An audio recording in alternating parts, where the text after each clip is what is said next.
ये वास्ते गुना हुई है क्या यार? ओ, कैमरा चल रहा है। फ्रेंड्स, मेन स्ट्रीम मीडिया हमारे पोकी प्रधानमंत्री जी को सर्व करने में और आप सभी को रेस्पेक्ट करने में बहुत बिजी है, पर इन सब रेड फ्लैग्स के बीच Newslaundry is the real diva, क्योंकि हमने हमेशा इंडिपेंडेंट जर्नलिज्म को महत्व दिया। ऐसी पत्रकारिता जो बिना किसी कॉर्पोरेट डैडी या सरकारी प्रेशर के आप तक असली खबरें पहुंचा सके। तो अगर आप एक रियल बैडी हैं और आपके पास रिज है तो गोदी मीडिया का रेंट बंद कीजिए। Don't be shy, don't be shy. बगल में दिख रहे क्यूआर कोड को स्कैन कीजिए और न्यूज लॉन्ड्री को सब्सक्राइब कीजिए।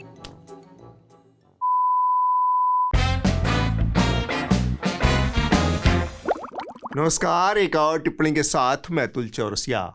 एक समय था जब हमारे प्रधानमंत्री जी खुद से खुद को दी जाने वाली गालियों की गिनती करते थे। अब तक मुझे ये कांग्रेस के लोगों ने 91 टाइम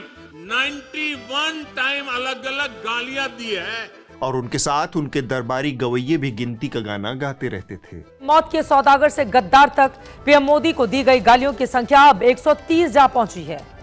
इसमें 112 गालियां कांग्रेस नेताओं के श्रीमुख से निकली। समाजवादी पार्टी और उद्धव की शिवसेना यूबीटी संयुक्त रूप से गाली देने में दूसरे नंबर पर हैं। इन्होंने 4 गालियां दी हैं। तीसरे नंबर पर 3 गालियों के साथ टीएमसी, आम आदमी पार्टी और आरजेडी यानी 3 पार्टियां हैं। और चौथे नंबर पर बिहार की वीआईपी पार्टी है, जिसने प्रधानमंत्री मोदी पर सिर्फ एक अपशब्द कहा है। जब तक चित्रा जी संजीदगी से गालियों के आंकड़े गिनवा रही थी, तब तक आंकड़ा 130 पर अटका हुआ था। इसके बाद जंतर मंतर पर जेनजी वाले आ गए, मतलब लफंडरों की पूरी फौज आंदोलन पर उतारू हो गई। इन लोगों ने मिलकर चित्रा जी का काम बहुत बढ़ा दिया है। गालियां गिनने वाला यंत्र टूटकर बिखर गया। चित्रा जी की मदद उनके साथी लोग कर सकते हैं, जो इन दिनों चैनल दर चैनल पाठशालाएं चला रहे हैं। वो क्या है कि लोकलाज और सबसे महत्वपूर्ण मर्यादा को ध्यान में रखते हुए यूट्यूब की कम्युनिटी गाइडलाइंस का पालन करते हुए और अतिशय भारतीय संस्कारों से दबे हम भारतीय आपको वो अति आधुनिक पदावलियां सुना नहीं सकते। लेकिन रचनात्मकता की चाशनी में डुबोकर हमारी इस जेनजी फौज ने कमाल के तूफानी और फनी पोस्टर्स जंतर मंतर के आंदोलन में तैयार किए थे, जो बिल्कुल फैमिली फ्रेंडली हैं। वो पेशे खिदमत हैं। Modi ji is that friend our moms used to warn us about. इतना सा था, तब से फेंक रहा हूँ। Loot us! If resignation letter is too hard to write for you, DM me. I will help you. Skin care तो कर लिया, देश की भी थोड़ी केयर कर लो। कुचू पुचू तुम कहाँ हो? दिलचस्प बात है कि बहुत सारे चैनलों ने जंतर मंतर आंदोलन में इस्तेमाल हुई भाषा को लेकर संस्कार और मर्यादा की दुहाई दी। इस आंदोलन में शामिल बहुत सारे युवाओं ने ऐसे अश्लील शब्दों और गालियों को नॉर्मलाइज कर दिया, मतलब उस भाषा को सामान्य बना दिया, उन शब्दों को, उन गालियों को सामान्य बना दिया जिन्हें अभी तक सभ्य समाज में अगर कोई सुन ले तो शायद आपकी कानों से खून निकलने लगेगा। सरकार से सवाल पूछिए, सरकार को घेरिए, ये सबका अधिकार है। लेकिन जो आपने किया, गाली वाली देना सेना से लेकर पुलिस को, ये इस देश में बहुत बड़ी संख्या है लोगों की जो बर्दाश्त नहीं करें। क्या विरोध का मतलब भाषा की सारी मर्यादाएं तोड़ देना है? पीएम के खिलाफ गंदी गंदी गालियां देना? संविधान अभिव्यक्ति की आजादी देता है। किसी को गाली देने, अपमानित करने, जानबूझकर अश्लील अभद्र वीडियो फैलाने की असीमित छूट नहीं देता है। और तो और बहन कंगना भी डिरेल हो गई। कंगना रनौत ने जेनजी, खास तौर पर जेनजी लड़कियों को गटर छाप बताया। उन्होंने कहा कि ना तो वो पढ़ाई में अच्छी हैं और ना ही अच्छी गृहिणी बन सकती है। इस मासूमियत पर भला कौन नहीं मर जाए, जिन लोगों के कुशल संचालन में देखते देखते टीवी के न्यूज रूम और स्टूडियो खुलेआम गाली गलौज मारपीट का अड्डा बन गए। माँ बहनों का सम्मान जहां गालियों और चीख चिल्लाहट से किया जाने लगा, वो जेनजी युवाओं के एक आध हिस्से की बातों को पकड़कर पूरे आंदोलन को गरियाने में लगे हुए हैं। उनका समाज प्रेम तभी जागता है जब मोदी और सत्ता के ऊपर संकट आता है। एक झलक देखते चलते हैं। नहीं, मैं वो अराजक तत्व जो इस देश के कानून को भी नहीं समझते हैं। मगर मैं भी साहब थोड़ा ज्यादा सोचता हूँ, तो मैंने सोचा सलाम। ये वो जेनजी युवा थे जिन्होंने शायद इसके पहले किसी भी आंदोलन में हिस्सा नहीं लिया था, मगर जब वो सड़क पर उतरे तो गोदी मीडिया के चरण चंपकों ने इन फर्स्ट टाइम आंदोलनकारियों को उपद्रवी, दंगेबाज और गुंडे घोषित करने में कोई कसर बाकी नहीं छोड़ी। जिस तरह का घटनाक्रम हुआ है उसमें ऐसा लग रहा है ये प्रदर्शन छात्रों का नहीं था, क्या कुछ गुंडा एलिमेंट इसमें घुस गया। उपद्रवियों ने सीधे पुलिस को निशाना बनाकर हमला किया था। पुलिस वालों की संख्या ज्यादा है घायलों की और प्रदर्शनकारियों की कम है। ये छात्र दंगाई थे, ये छात्र हैं, 3 लाख लोग आपके बगल में छात्र हैं, ये प्रोफेशनल दंगेबाज छात्र हैं। छात्रों को गुंडा मवाली बनाने भर से बात नहीं बनी तो इन हुड़क-चुल्लुओं ने विदेशी साजिश का पुराना शगुफा छेड़ दिया। नेपाल से लेकर बांग्लादेश तक आंदोलन के तार जोड़ दिए गए। नीट पेपर लीक से शुरू हुआ ये आंदोलन अब भगवान राम के अपमान, कश्मीर में धारा 370 की बहाली और भारत में नेपाल जैसी स्थिति पैदा करने तक पहुंच गया है। हमारे देश के जनजी की आड़ में कोई ऐसी ताकत तो नहीं लग रही जो भारत का हाल नेपाल और बांग्लादेश जैसा देखना चाहती है। भारत को नेपाल बनाने की जल्दी थी, किसी को संसद तोड़ने की जल्दी थी। India is not Nepal. Don't use this man, your man Sonam Wangchuk, the son of a Congress minister, don't use him to try and push the Nepal model. और भाई साहब, हमारी बहन रूबिका का मास्टरी दिमाग तो अलग ही लेवल पर काम कर रहा था। उन्हें जंतर मंतर पर आंदोलनकारी बच्चों के लिए आ रहे खाने में भी विदेशी साजिश की बू आने लगी। कोई अमेरिका से खाना ऑर्डर कर रहा है, कोई बांग्लादेश से खाना ऑर्डर कर रहा है। मतलब जंतर मंतर के उस आंदोलन में जो भूख हड़ताल से शुरू हुआ था, जो अनशन से शुरू हुआ था, भूख की चिंता बांग्लादेश के लोगों को सता रही। यही चिंता कई सवालों को जन्म दे रही। सत्ता की चौखट पर नतमस्तक गोदी मीडिया ने चाटुकारिता के सारे पुराने रिकॉर्ड ध्वस्त कर दिए हैं। अपने हक के लिए सड़क पर उतरा देश का युवा इन्हें दंगेबाज और विदेशी साजिश करता नजर आता है और खाकी वर्दी और सादी वर्दी में लाठी भांजने वाली पुलिस बेचारी और लाचार। शायद यही वजह है कि प्राइम टाइम की चकाचौंध में पुलिसिया बर्बरता के एक खौफनाक वीडियो गायब रहे।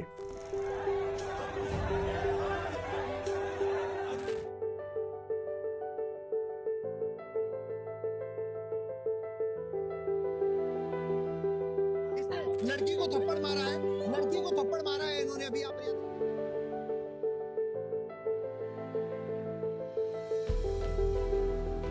बात सिर्फ लाठी डंडों और आंसू गैस के गोलों तक सीमित रहती तो भी गनीमत थी, लेकिन इन युवाओं पर पैलेट गन तक का इस्तेमाल किया गया। वही पैलेट गन जिसका नाम सुनते ही मणिपुर और कश्मीर जैसे संघर्षग्रस्त इलाके आपके जहन में आते हैं। इस जानलेवा हथियार का इस्तेमाल पहली बार दिल्ली में हुआ और बाकायदा दिल्ली पुलिस के अधिकारी के आदेश पर हुआ।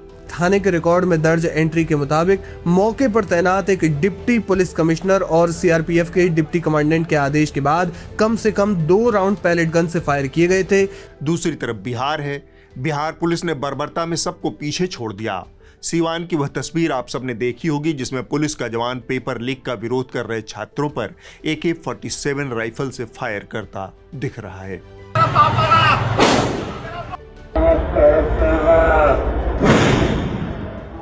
पहली बार नागरिकों के ऊपर AK-47 का इस्तेमाल भी इसी दौर में देखने को मिल रहा है। हिंसा का यह आलम देखकर लगता है कि सरकार इन्हें देश का भविष्य नहीं बल्कि आतंकी समझती है। और जब लाठी गोलियों से बात नहीं बनी तो सरकारी प्रोपेगेंडा का पुराना नुस्खा झाड़ पोंछ कर बाहर निकाला गया।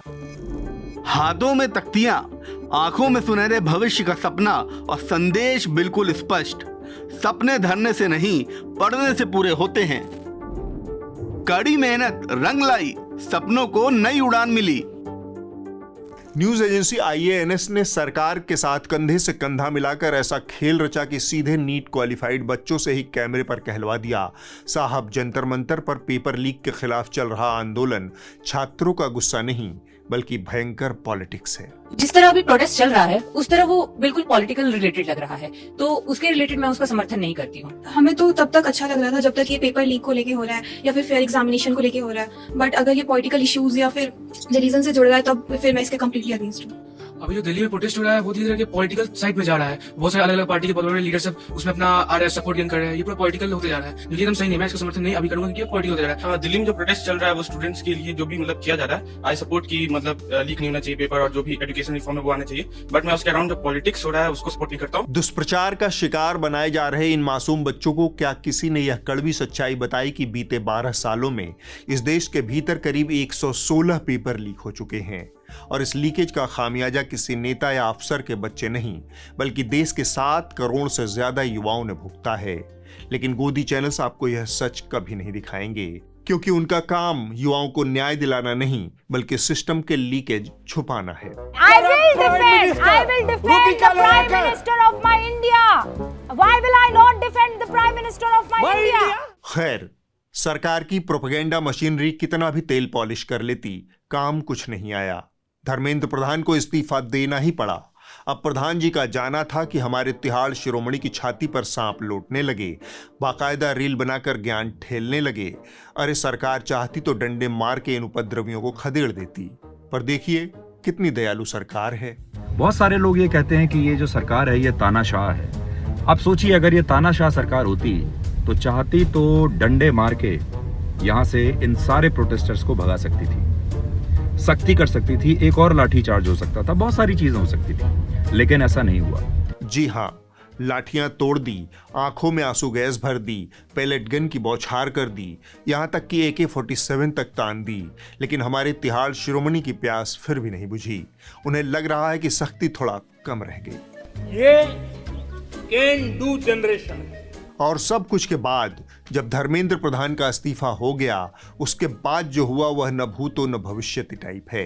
नाकामियों का चलता फिरता भारी भरकम स्मारक बने प्रधान का 2 दिन बाद संसद भवन में इस तरह से स्वागत किया गया मानो उन्होंने शिक्षा मंत्रालय में रहते हुए भारत को 150 नोबेल और बुकर पुरस्कार दिला दिए हों, या कि भारत की किसी यूनिवर्सिटी को दुनिया की टॉप 10 यूनिवर्सिटी बना दिया हो।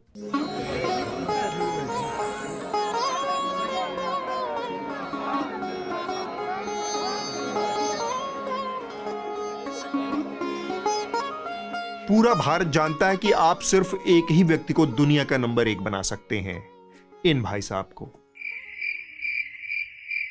हम फिर से हुड़कचुल्लुओं पर लौट चलते हैं। अर्नब गोस्वामी का चैनल रिपब्लिक ऑफ हेट तो तिहाड़ शिरोमणि से भी 4 कदम आगे निकल गया। धर्मेंद्र प्रधान के इस्तीफे पर बच्चों का जश्न रिपब्लिक के स्टूडियो में पहुंचते पहुंचते नीट एस्पिरेंट की मौत का जश्न बन गया।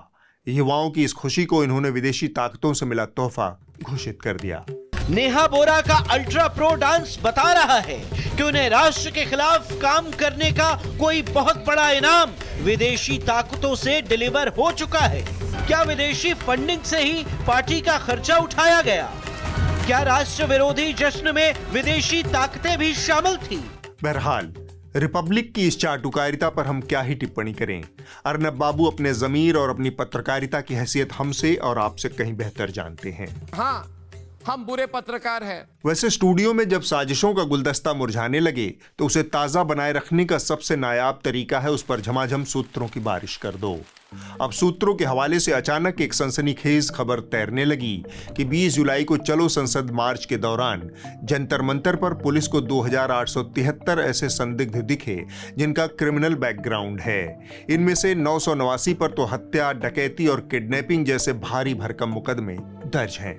Delhi police has alleged that 2,873 men with criminal antecedents were present at the protest site during demonstrations over the alleged NEET paper leak between July 20th and 25th, with investigators using facial recognition technology and other technical methods to identify those in attendance. हालांकि हमारे गोदी media के सूत्रवीर अमन चोपड़ा साहब ने इसी गुप्त सूत्र पर अपना कम बाल और एकदम खत्म अक्ल वाला खोपड़ा दे मारा। स्टूडियो में हाथ पांव मारकर चिल्लाने लगे, अरे बाप रे, जंतर मंतर पर तो लुटेरे आ गए। दिल्ली पुलिस के सूत्रों के मुताबिक जंतर मंतर पर हुई हिंसा के अपराधी प्रदर्शन वाली जगहों पर देखे गए थे। एक नंबर आज गया है 2873 वो अपराधी जिन पर हत्या की कोशिश, रेप, पॉक्सो, डकैती और दंगा फैलाने के मामले पहले से चल रहे हैं। चलिए एक पल के लिए हम इस हवाई सूत्र को सच मान लेते हैं, फिर तो बहुत कुछ बुनियादी सवाल सीधे पुलिस और गृह मंत्रालय के मुंह पर जा चिपकते हैं। ये 2873 अपराधी क्या जेल की दीवारें तोड़कर भागे थे? क्या पुलिस को इनकी तलाश थी? क्या ये जमानत पर घूम रहे थे, या ये सिर्फ आरोपी थे, या कि अपनी सजा काट चुके कोई आम नागरिक थे? और सबसे बड़ा सवाल, इन्हें जंतर मंतर पर लाया कौन? आंदोलनकारियों ने इन्हें बुलाया था या खुद दिल्ली पुलिस ने? सवाल बहुत जायज हैं और बहुत सारे हैं, क्योंकि इस पूरे खड़मंडल को घोघा बसंत मीडिया वाले दिल्ली पुलिस के सूत्रों के हवाले से ही हवा दे रहे हैं। याद कीजिए 20 जुलाई को सीजेपी ने एक गंभीर आरोप लगाया था कि जंतर मंतर के पास पत्थरों से भरा एक संदिग्ध ट्रक खड़ा है। भाई ये जो गाड़ी देख रहे हैं आप, इसमें पत्थर आए हुए हैं, ईंटें आए हुए हैं।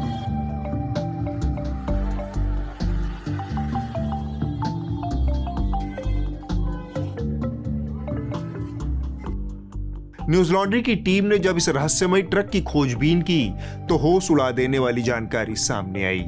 16 जुलाई को यह ट्रक एक इको कार से टकराया था। बाकायदा एक एफआईआर दर्ज हुई थी और ट्रक पुलिस की कस्टडी में था। तो फिर भाई साहब, पुलिस की जब्ती में मौजूद ट्रक बार बार कैसे अपनी लोकेशन बदलता रहा? इस थ्रिलर स्टोरी को समझने के लिए आपको मेरे सहयोगी अवधेश कुमार की यह वाली इन्वेस्टिगेटिव रिपोर्ट पढ़नी चाहिए। इन कहानियों के लिए ग्राउंड पर हाथ पैर मारना पड़ता है। यह आसान काम नहीं है। हम सरकारों या फिर अरबपतियों से इसके लिए गुजारिश नहीं करते। हम आपसे कहते हैं, हमारी पत्रकारिता का साथ दीजिए। ये जो क्यूआर कोड आप देख रहे हैं, इसे स्कैन करके मीडिया में बदलाव का हिस्सा बनिए।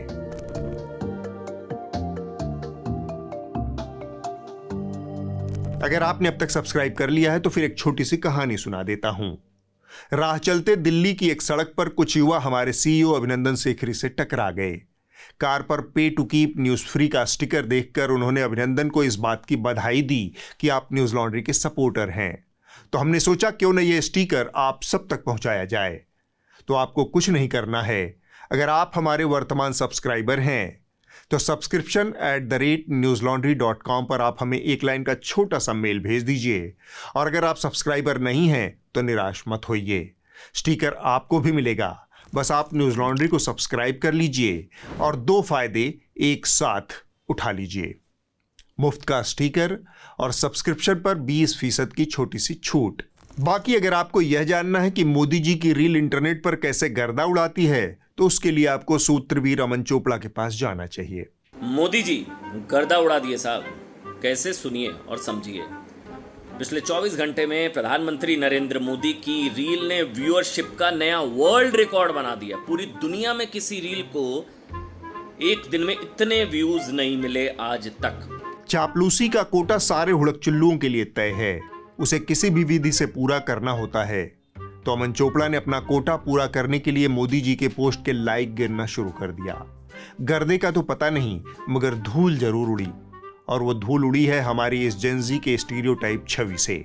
हमारी व्हाट्सएप या अंकल वाली पीढ़ी ने जेनजी को लेकर जाने कितने ज्ञान बांटे कि ये तो बड़े आलसी और बेपरवाह जनरेशन है। सुबह दोपहर 2 बजे होती है, फिर इंस्टाग्राम स्क्रॉल करेगी, डिप्रेशन पर रील बनाएगी, और देश में कोई बड़ा मुद्दा भी आ गया तो ज्यादा से ज्यादा एक हैशटैग चलाकर समझेगी कि लोकतंत्र को बचा लिया। हम भी यही मान बैठे थे कि ये जेनजी सड़क पर क्या उतरेंगे, ये तो धूप लगते ही पिघलने वाली आइसक्रीम है। लेकिन जंतर मंतर पर यही जेनजी न सिर्फ हजारों की संख्या में पेपर लीक के खिलाफ सड़क पर उतरे, बल्कि सत्ता को ऐतिहासिक धक्का भी दे दिया, लाठी और डंडे भी खाए।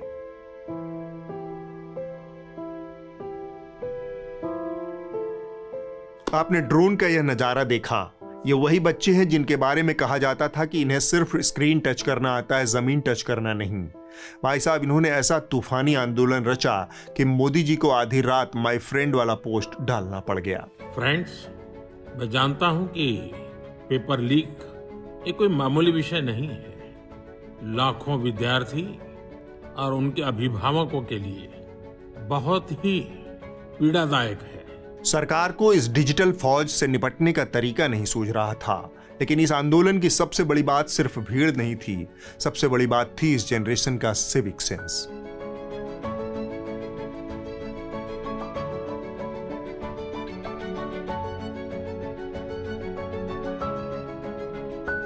जरा देखिए, आंदोलन के दौरान ये बच्चे झाड़ू और कचरे की थैलियां लेकर खुद सफाई कर रहे थे।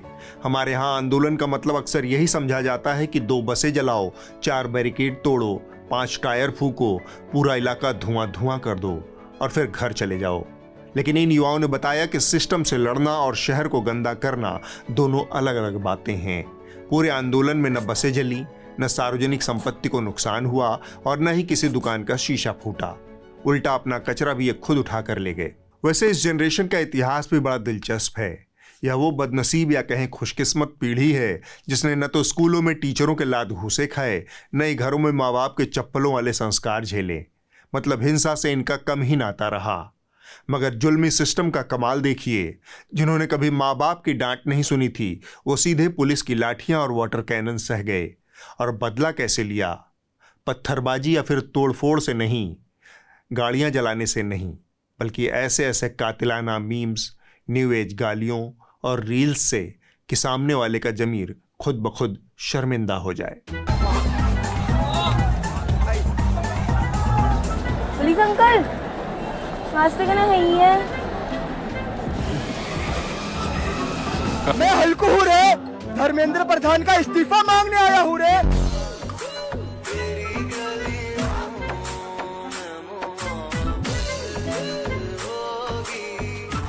लेकिन इस आंदोलन की इससे भी ज्यादा खूबसूरत और राहत देने वाली बात कुछ और है। यह आंदोलन लड़कियों के लिए एक सुरक्षित छत साबित हुआ। इस विरोध प्रदर्शन में देश भर से लड़कियां बहुत बड़ी तादाद में शामिल हुई और सबसे बड़ी बात, इस उमड़ते जनसैलाब के बीच भी उन्होंने खुद को पूरी तरह सुरक्षित और आज़ाद महसूस किया। इंडियन एक्सप्रेस की पत्रकार तिशा मुखर्जी ने हाल ही में एक बेहद निजी अनुभव साझा किया। उन्होंने लिखा कि साल 2015 में सदर बाजार की भीड़ में उनके साथ छेड़छाड़ हुई थी। उस एक घटना ने उन्हें वर्षों तक भीड़ से डरा दिया। लेकिन जब त्रिशा जंतर मंतर पहुंची और हजारों की भीड़ के बीच कतार में खड़ी हुई तो पहली बार भीड़ के बीच भी उनका दम नहीं घुटा। लोग एक दूसरे से सटे खड़े थे, नारेबाजी हो रही थी, पुलिस लाठियां लिए खड़ी थी, लेकिन उस दबाव में भी एक सुरक्षा का दायरा था और एक मर्यादा थी।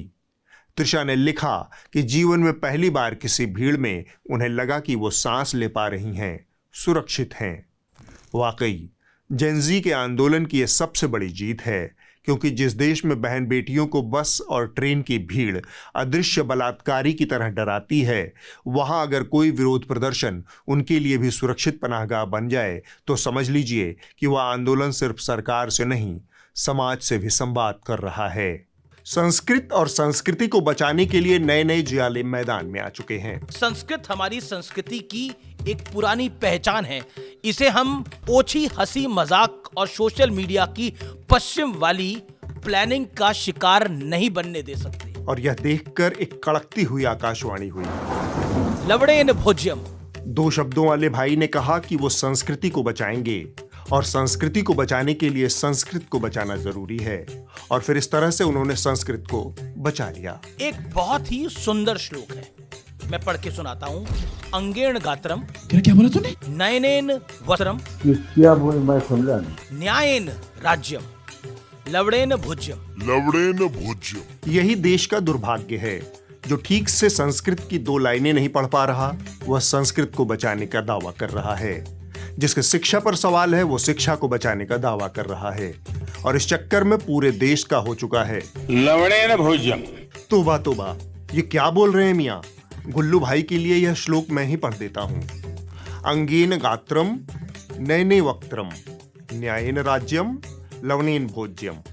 लगे हाथ हिंदी की एक छोटी सी क्लास हो जाए। प्रधानमंत्री जी के पास तो परीक्षा पर चर्चा से ही फुर्सत नहीं है, तो हिंदी और संस्कृत की कक्षा कहाँ से लेंगे? और खबरिया चैनलों के हुड़क चुल्लू जो इन दिनों एक के बाद एक पाठशालाएं खोल रहे हैं, उनको भी इन बातों का शायद ही इल्म हो। बारीक बात है, जरा ध्यान से सुनिए। हिंदी वर्णमाला में न और न 2 नासिका वर्ड यानी अक्षर हैं। इसी तरह एक और अक्षर है ड़। इस ड़ से तो आप सब परिचित हैं ही, हथौड़ा, पकौड़ा, चौड़ा आदि।